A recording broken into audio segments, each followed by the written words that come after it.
I'm really thrilled to be here. This is my hometown, and I was speaking yesterday in Amelia Island and got back late last night and got broadsided and was not so sure I was going to make it in this morning, but you never know what's going to happen, I guess, right? So, for those of you who don't know, I have a colleague, Brendan, and some family here, and again, exciting opportunity to share some trends that are going to definitely affect your future. Just by way of background, we started looking at trends about 5 years ago among the 80 million consumers that we call millennials, and we started reporting on these trends. And we recently had the privilege to work with the National Turkey Federation to create a report called Who Eats the Meats?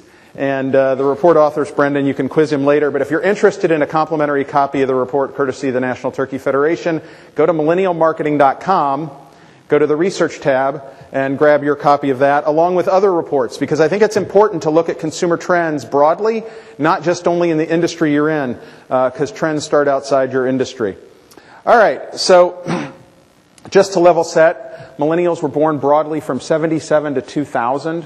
If you want a narrow definition, you could go 80 to 96, but broadly 77 to 2000. There are a lot of myths about millennials. You've heard them all, right? They're all narcissists. They all live in their parents' basement, right? All these myths about millennials. The truth is there's 6.3 million millennials today with a household income over $100,000 today. There are 8,000 to 9,000 women today who are going to have a child. The next generation of families is being formed right now by millennials. And 11.5 to 12 million millennials have already done that. So they're not all young, unemployed, etc., etc. They represent approximately 25% of consumer discretionary purchases. What's interesting is their influence on topics, including topics like GMO, is so large. If you're looking at alcohol trends, if you're looking at apparel trends, if you're looking at food trends, most of those trends tend to start with millennial culture. So understanding the roots of consumer culture can help shape your views and impact your future EBITDA. I don't know about you, but I had a life schema that looked a lot like this. How many of you had this kind of a schema? You went to school, you got a job, you got married, you bought a house, and then you started a family. It was pretty linear. Anyone have this kind of a schema? Few of you, right? I suspect there are more of you who haven't raised your hands. The millennial schema is just a little bit different, okay? It's going to include all the same things, but the order imperative is now gone, right? I don't have to finish college to get a job, and I don't have to get married to start a family. So linear culture doesn't work as well with millennials. In fact, how many of you at one point looked at Maslow, right? You started with food, water, shelter, warmth. You know, how many of you are a little bit familiar with Maslow? Right? Okay, so in millennial culture, it's a similar view, but there's this one thing that's wildly important that comes before food and water. It's Wi-Fi. And they've been mislabeled a digital native generation. It's just not true. It's not. They're a mobile native generation. I don't see them sitting at desktops. That's what old people say. They're a digital native generation. No, they're a mobile native generation. All right. So how many of you have a lot of boomer stakeholders in your organization? Consumers, stakeholders, officers? I think it's pretty important to think about millennial mindset, which is not defined by birth years. I repeat, it is not defined by birth years. 10% of millennials exhibit anti-millennial behavior on a statistical basis. They don't look like the rest of the cohort. But a significant number of people over the age of 40 behave with a millennial mindset. And let's look at what's going on here. First of all, rapid change in digital, social, and mobile culture is first adopted by millennials. Statistically, they're 2.5 times more likely to be the first adopters. But I promise if you walked across the street to Starbucks and you ordered a coffee, you'd find a 55-year-old woman paying with her mobile phone, right? I mean, you've seen it. They just swipe. Now, how many of you think of this as a mobile phone?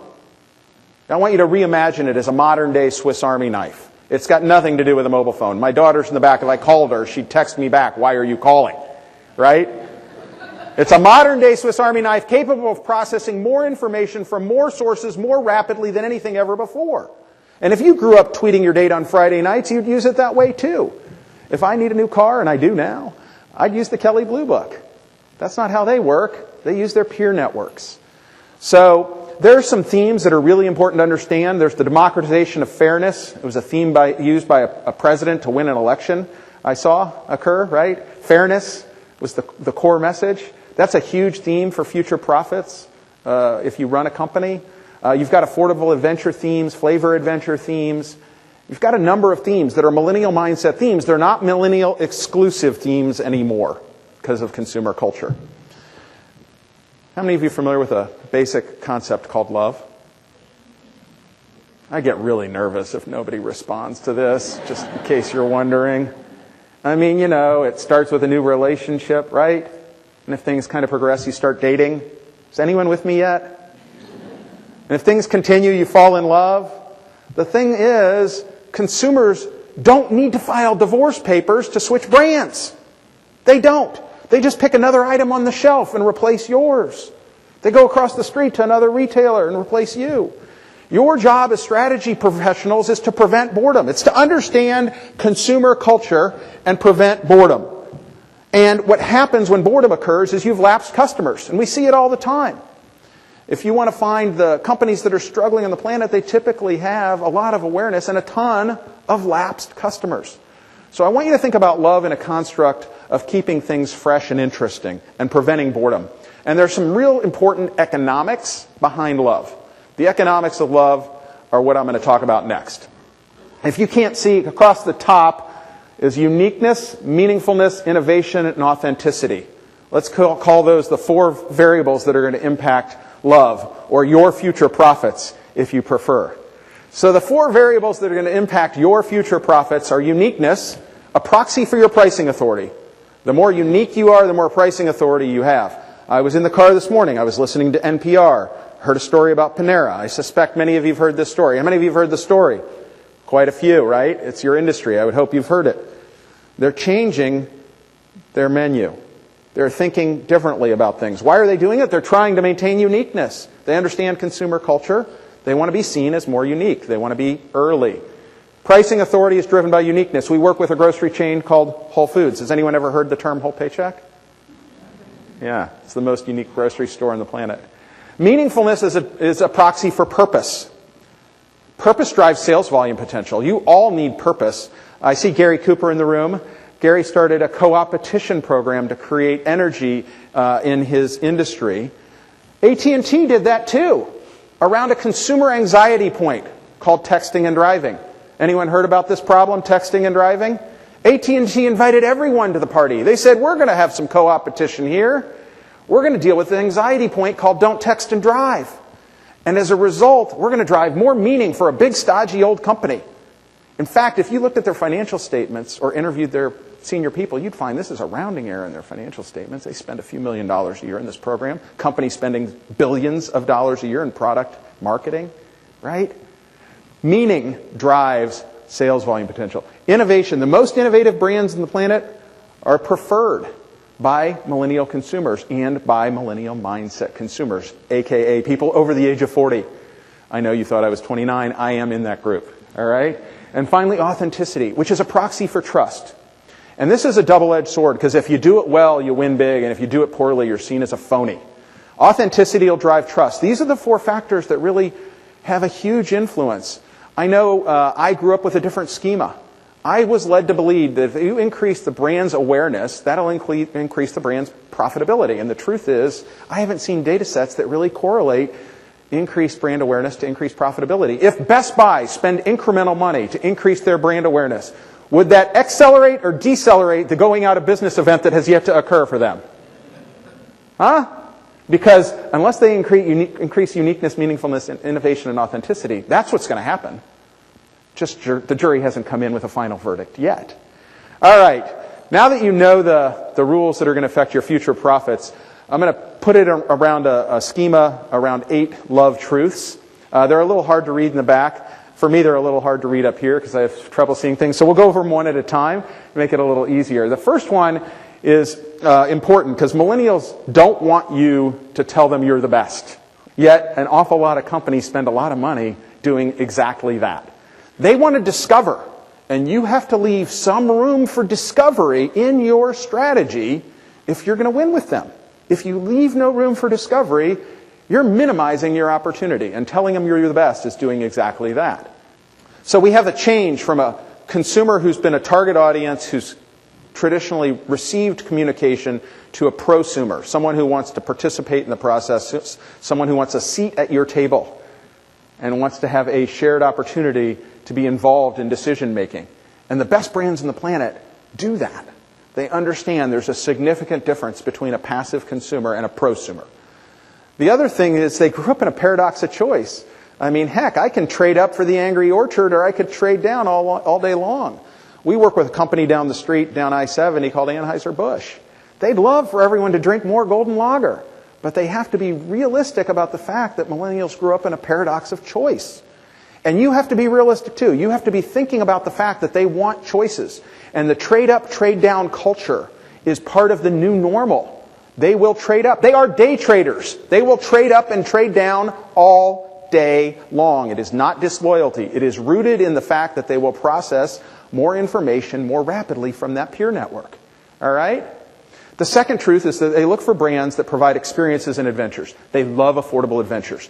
Chicken wings are popular because they're a flavor adventure with their friends. I went and interviewed the CEO of Topgolf just last week. It's really not a golfing experience. It's a bar adventure wrapped in a golfing experience. So it's reimagination. But the adventure theme is huge, and providing affordable adventures around your brand authority is a big opportunity. And I want to share an example for another beer company, and then I'll move past beers in a moment. Another beer company that really got the joke.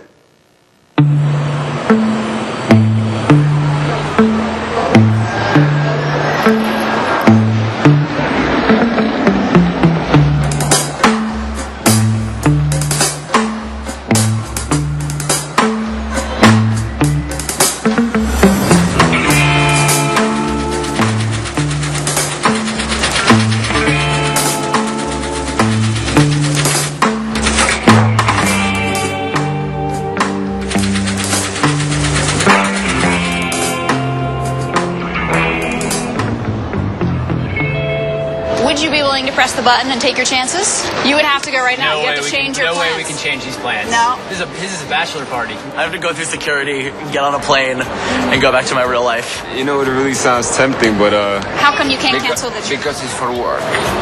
No, I'm afraid not. Right now I'm going to where I have to go, so yeah. You know, I don't think I'm that adventurous.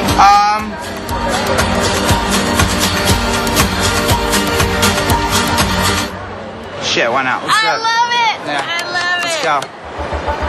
You're going to press the button. Wherever it goes, that's where you're going. You're right. changing those plans and going in a heartbeat.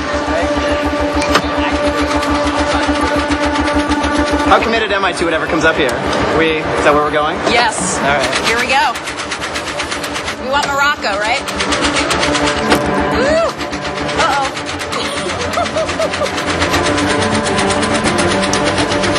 Looks like Cyprus. I'll do Cyprus. You'll do Cyprus? I'll do Woo! Cyprus. How about Laos?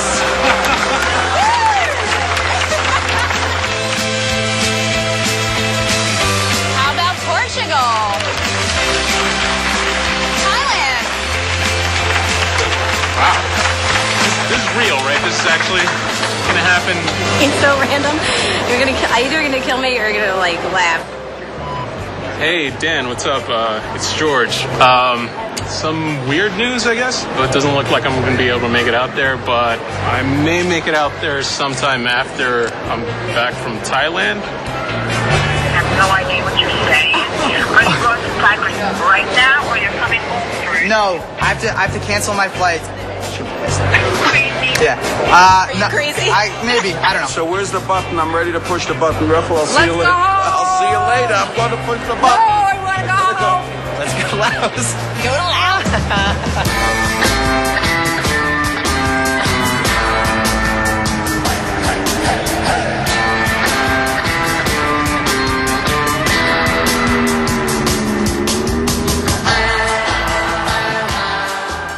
All right, so you have a clear view that affordable ventures and discovery are really important in millennial culture. Let's move a little forward and talk about the fact that they believe in brands that believe in ideas. This isn't just only about what you do, it's also about your forward views and an expression of your intent to do things. To me, when I heard the story on NPR, that was part of what was embedded. It's not what they've done, it was an expression of their intent. I realize for many of you that's news you didn't want to hear, but it's the reality of the consumer culture we're in. And it's important to understand that they're not looking for you to change the world. That is not what they're looking for. They're looking for you to work together with them, to allow them to change the world. Because it's about me, not about you, right? So that's rooted in millennial culture. There's an enormous amount of research available to you on the trend around this. The most profitable brands on the planet in Tomorrowland will be conscious capitalists. I think it's an unmistakable trend that you're going to look at not only making a profit, which is a good thing, but treating the entire ecosystem of your employees, your consumers, your vendors in a way where millennial consumers are going to feel really good. In fact, the highest performing millennial loved brands on the planet with consumers tend to also be on the same list of favorite places to work. I'd encourage you to do a little discovery and pull up those lists and look at the overlap when you get a chance. So we're in this together for now. All right? This is fading out poorly, note to self. The definition of brand value is fundamentally changed. So I'm going to say that it used to be the functional and emotional benefits divided by price. And that would be the formula that I would have used for almost any client we were meeting with on their definition of brand value. You take your functional benefits, your emotional benefits, and you divide by price. That definition is no longer true. With millennials, it's going to be functional and emotional benefits plus participative benefits divided by total cost. So let's talk about this, because we changed the numerator and we changed the denominator. We added participative benefits, which means in a sharing economy, I'm going to have an opportunity to create that customer journey with you. And that journey includes what happens before I purchase, during the purchase cycle, and after the purchase. After all, if you guys have an amazing party tonight and you don't post it to the Instagram account that you have, then it never really existed in millennial world, right? That's just the way it is. So you have to look at that purchase cycle before, during, and after. And look at the moments for opportunity to create interest before, during, and after. I also want to be clear. Price is an important component of total cost. It's absolutely the key driver in the vast majority of occasions. But you now live in a world where small changes in technology and small changes in snackable content can create some elasticity. And the best brands want just to get a little advantage. And they will use technology and snackable content to create that advantage in the total cost equation. And so we see life hacks happening all the time, and those brands get an edge. And we'll talk about that further.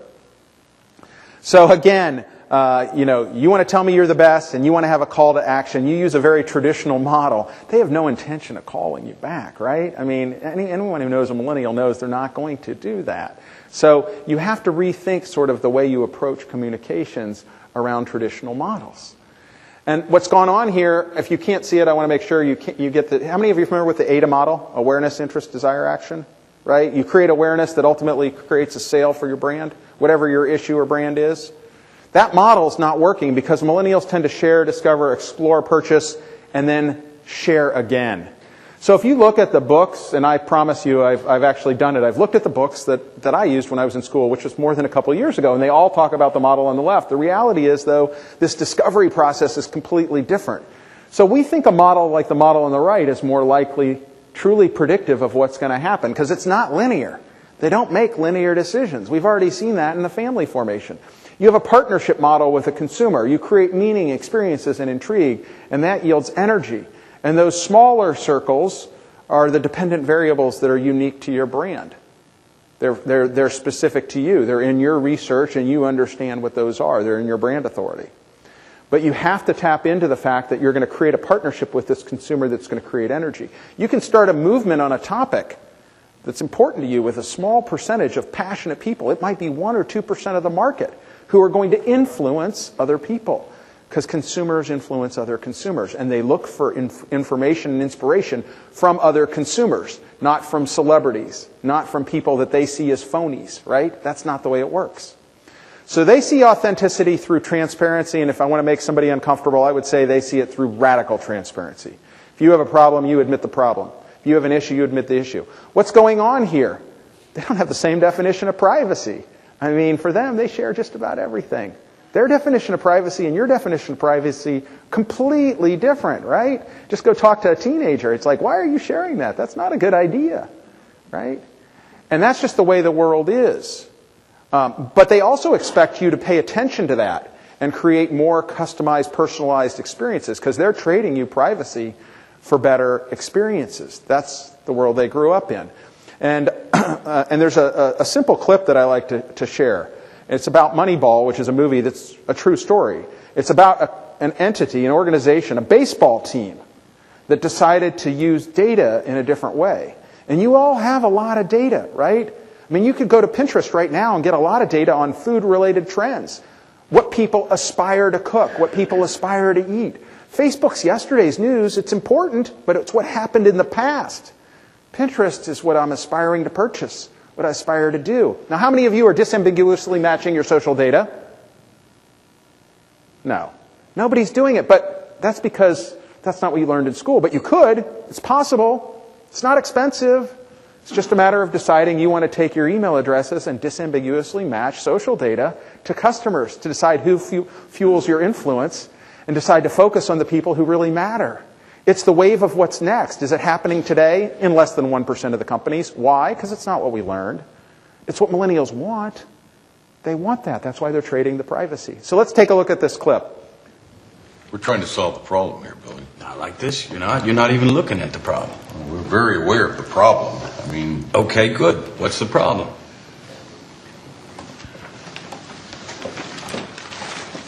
Look, Billy, we all understand what the problem is. We have to replace... Okay, good. What's the problem? The problem is we have to replace 3 key players in our lineup. What's the problem? Same as it's ever been. We've got to replace these guys with what we have existing. No, what's the problem, Barry?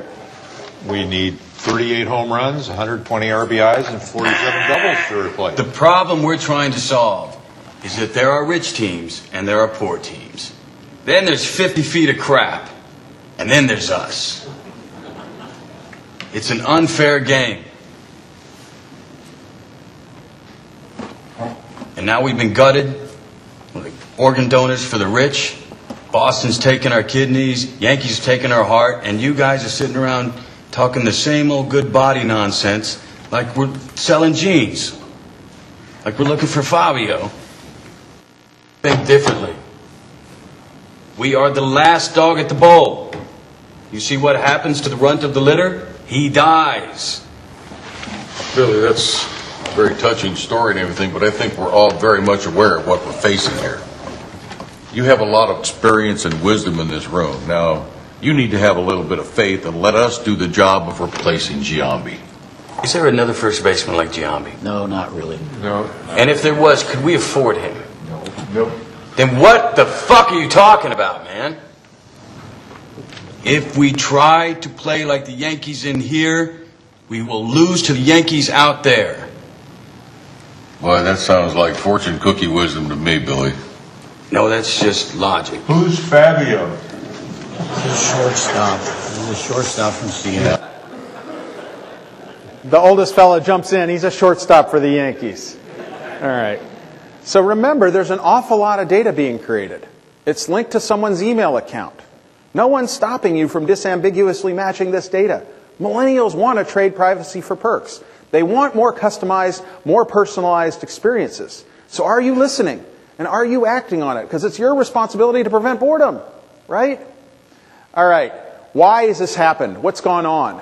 Well, they grew up in a world that's different than I did. See, I grew up listening to the Brady Bunch and Star Trek and things like that. And they grew up with a bunch of behind-the-scenes, sort of phony, real-life, everything is kind of happening that I get to see. And that's their world, right? The real world, survival, American Idol. This is the culture they had as kids. This was popular when they were kids. And that's what they were used to. And so as a result, that is their view towards companies, towards organizations, towards leaders. Being uncomfortably open and honest as a leader will get you points with millennial employees. So one of the biggest things that I want to make sure you take home with you is that you have to prove what you do. It's not enough to say what you do. You have to absolutely prove it. They expect it. They demand it. And what's going on is a fundamental shift. This prosumer, while they understand the nature of storytelling, the schema that most companies use for the last 50 years, they want story living. They want actions. In fact, story-living entities, story-living brands are absolutely going to be the highest performing brands on the planet. And it's what you do and what you believe that aligns with their beliefs that motivates their change. And again, you don't have to have it all figured out. You can say, over the next 3 years, we're going to do blank. They can live with the fact that it's going to take you time to get there. But they're looking for the actions you're going to take. And they're looking for proof, absolute proof that you're going down that road. So proof is required. So there are lots of kinds of proof. And at the bottom, I've listed a few of them. It's a little bit hard to see. There's product proof. There's business model proof. There's partnership proof. There's cause proof. There's investments proof. There's all kinds of ways you can prove what you're doing. And you need to look at all of the various possibilities in order to make sure you're providing ample evidence. In fact, I'm going to talk about a couple of them. A moment ago, I heard someone talk about CO2. And what's Tesla done recently? Does anyone know? Anyone? Their patents. I heard someone say it. Someone, who said it? I said, no, but not. Oh, home batteries. It's patents. Tesla has made all their patents available to their direct competitors with the express intention of saying, if you can help us achieve our mission of CO2 reduction, please feel free to use our patents. That's proof, positive. I mean, really, that's bold. How many CEOs in this room would give your patents to your direct competitors in order to prove you're sincere in your efforts? Crazy. How about the fellow on the right? Anyone recognize him? CEO of a company called Apple? You guys recognize him, I suspect. What happened in Indiana recently? There's an amendment against religious freedom. What did Apple do?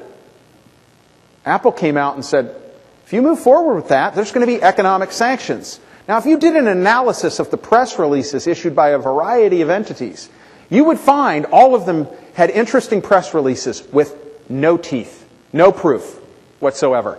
I called one of my clients and said, you sent out a press release, but it had no teeth. And the fellow said, I know. Our CEO won't go any further than the press release. I said, well, you understand the difference. You are always asking, how can we win with consumers? You just missed an opportunity because you feel that this was a mistake, but yet you wouldn't go further. Apple said, no way.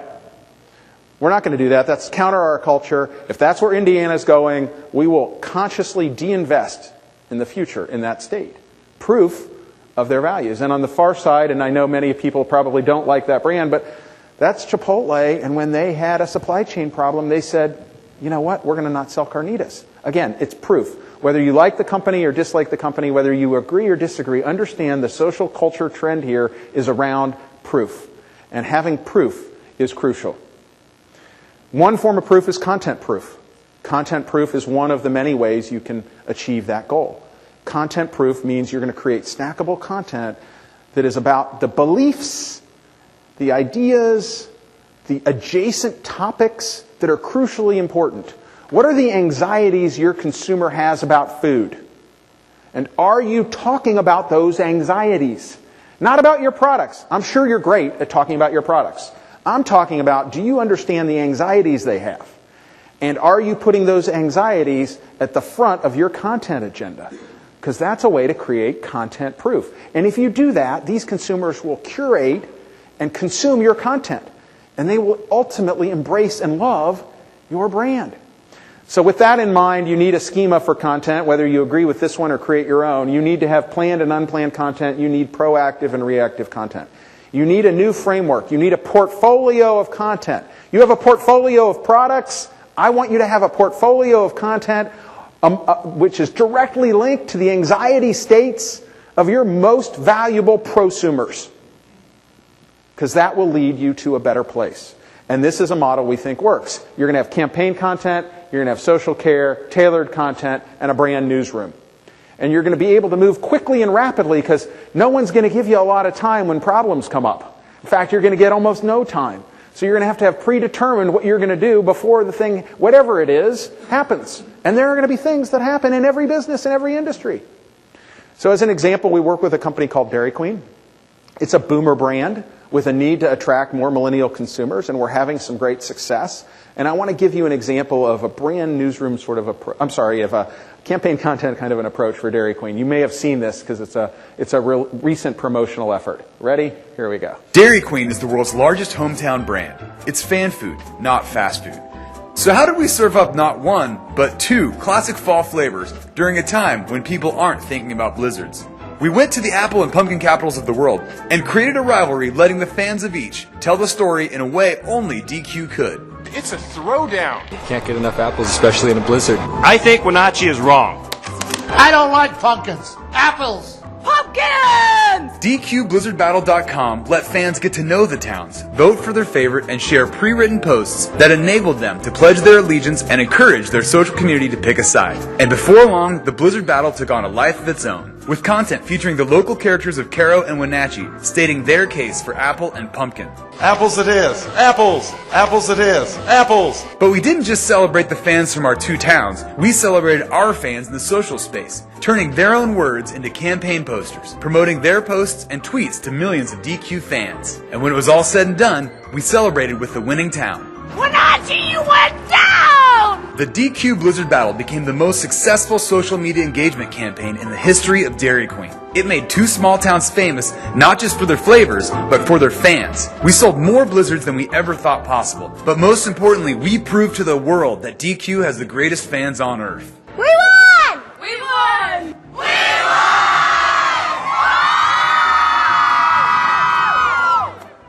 Anyone notice what they did with the cups?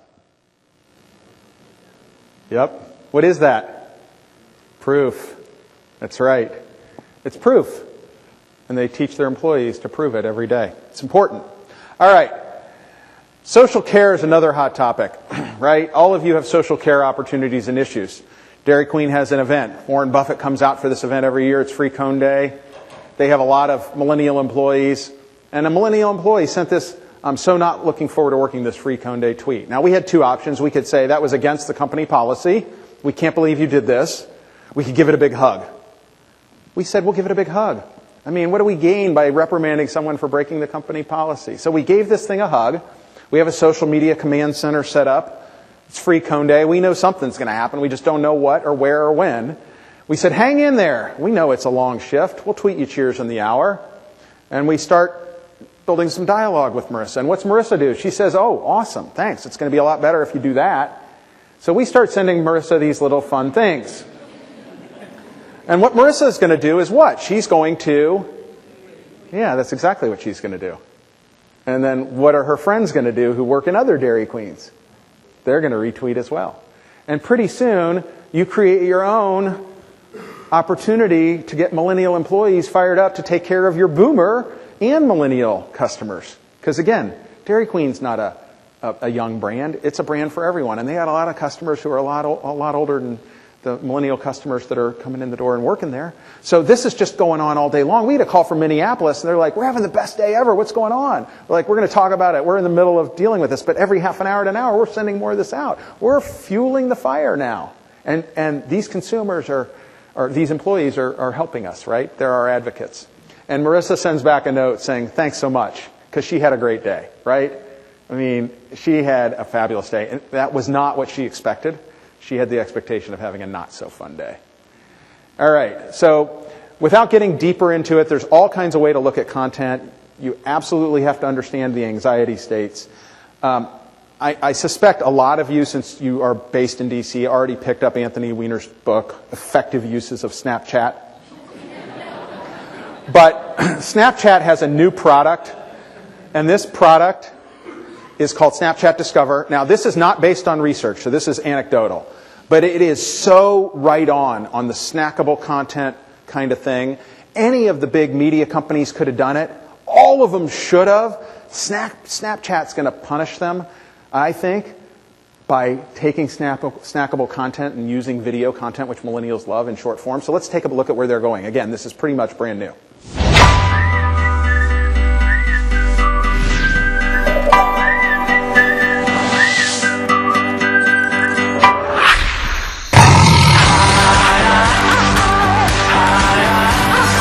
We're here in Antarctica. It's the news you need to know to be in the know. I would argue that True Detective is fun. Sarah D. Nice? Do you mean Denise? Oh, no. Cars over here completely buried. Good amount of heat, great pepper background flavor.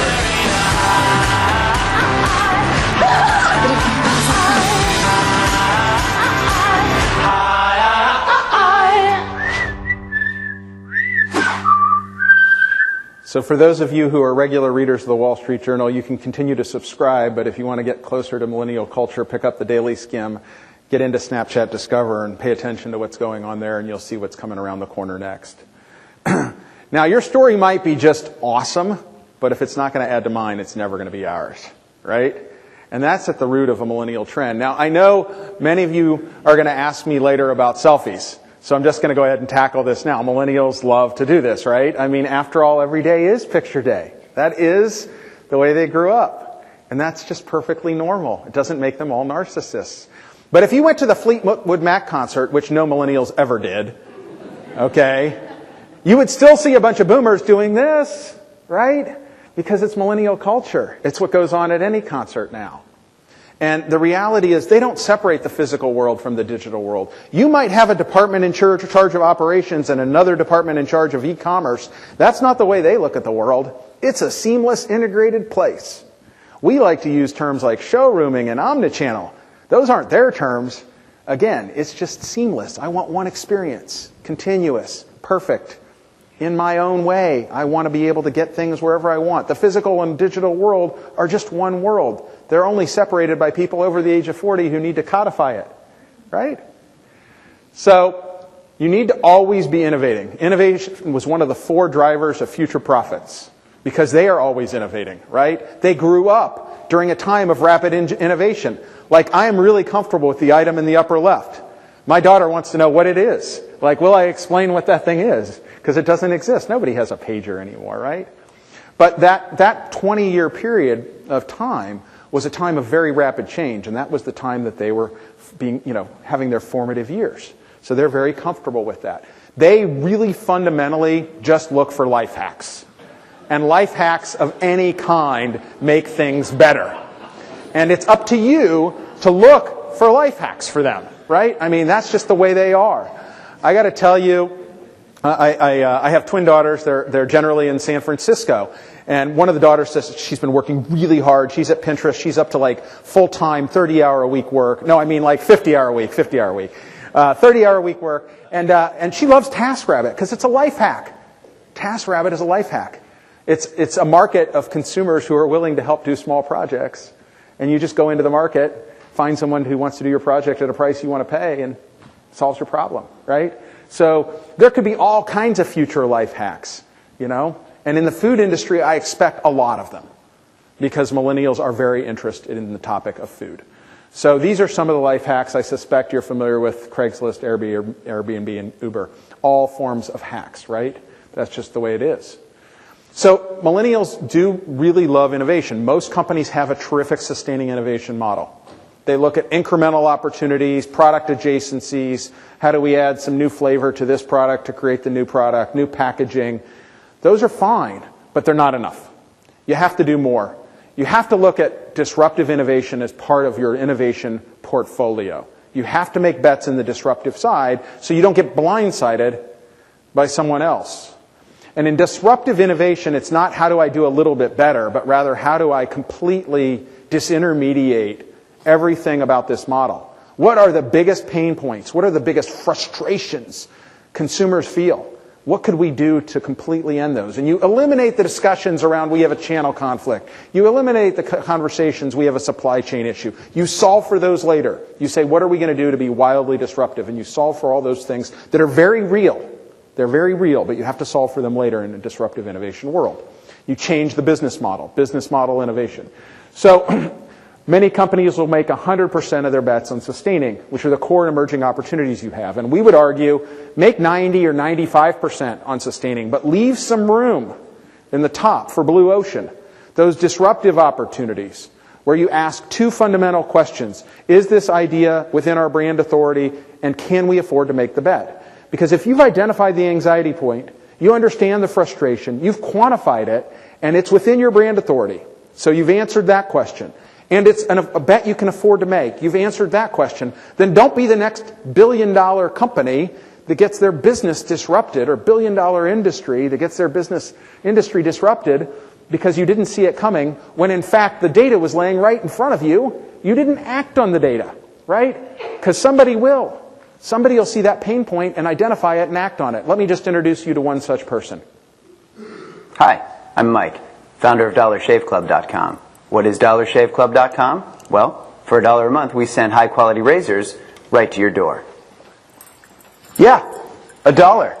Are the blades any good? No. Our blades are f***ing great.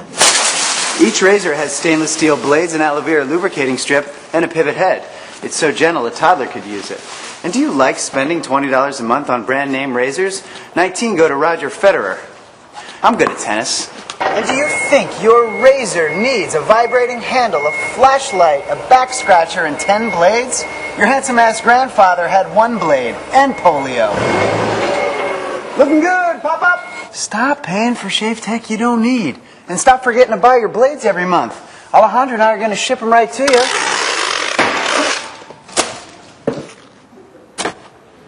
We're not just selling razors, we're also making new jobs. Alejandro, what were you doing last month? Not working. What are you doing now? Working. I'm no Vanderbilt, but this train makes hay. So stop forgetting to buy your blades every month and start deciding where you're going to stack all those dollar bills I'm saving you. We are DollarShaveClub.com, and the party is on.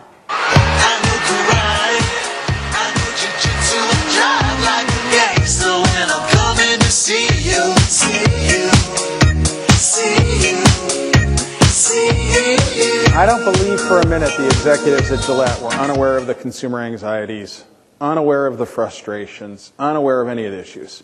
They had supply chain issues. They had channel conflict issues. Ultimately, they came out with their own Me Too, which doesn't do very well, to compete with Michael, instead of being first and dominating. So, as my parents will attest, and they're here, I would never limit myself to 5 questions, but I'm just going to start with 5, right? 5 that you absolutely have to get right. What is your brand authority? I know you all know exactly what products and services you offer. That's fabulous. You don't get a blue ribbon any more than my millennial employees get a blue ribbon for showing up, right? What is your brand authority? Do you have a clear view on what that is? Requires a lot of work. Second, what are the big unmet consumer needs? What are the frustrations and anxieties they face?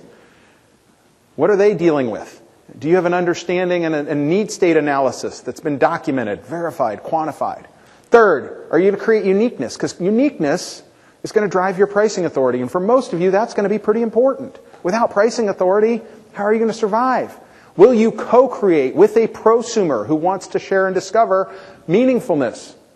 Because meaningfulness will be a proxy for sales volume potential. Co-opetition, as Gary would say, can be a really good thing. AT&T did it, and they're a stodgy company. And then finally, what is the opportunity for disruptive innovation? I suspect you're working on sustaining innovation. Again, that's terrific. But it's not enough. Millennials thrive and love brands that are innovative. So as you come out with your next big aha, start working on the one that's going to cannibalize that idea and put it out of business today.